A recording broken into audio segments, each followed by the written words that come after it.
قرآن کے اندر وہ ایک آیت ہے کہ جب تم پھنستے ہو تو تم میری طرف لوٹتے ہو، جب تم نکل جاتے ہو تو تم یہ کہتے ہو کہ یہ میرا ہی علم تھا، یہ میری دانشوری تھی کہ میں نکل گیا ہوں. یہ اللہ تعالیٰ نے قرآن میں یہ بھی بتا دی ہے.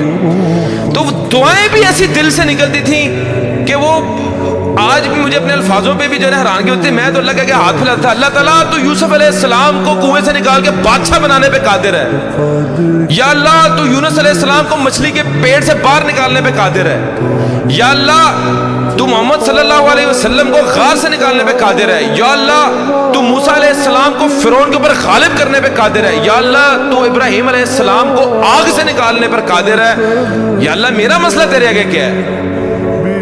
1.5 مہینہ مجھے آج بھی یاد ہے، 1.5 مہینہ، اور جس چنگل میں پھنسا تھا وہاں سے آزاد ہو گئی. میری 100% ریکوری ہو گئی،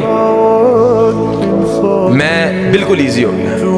تب میرا یقین پختہ ہو گیا کہ میں نے زندگی کے اندر کبھی کسی مخلوق کے آگے کوئی ہاتھ نہیں پھیلانے، کبھی کسی کو کام نہیں کہنا. جب میرا رب چاہے گا میں رب کو کہنا ہے، میرا رب چاہے گا ہو جائے گا، نہیں تو کوئی مسئلہ نہیں.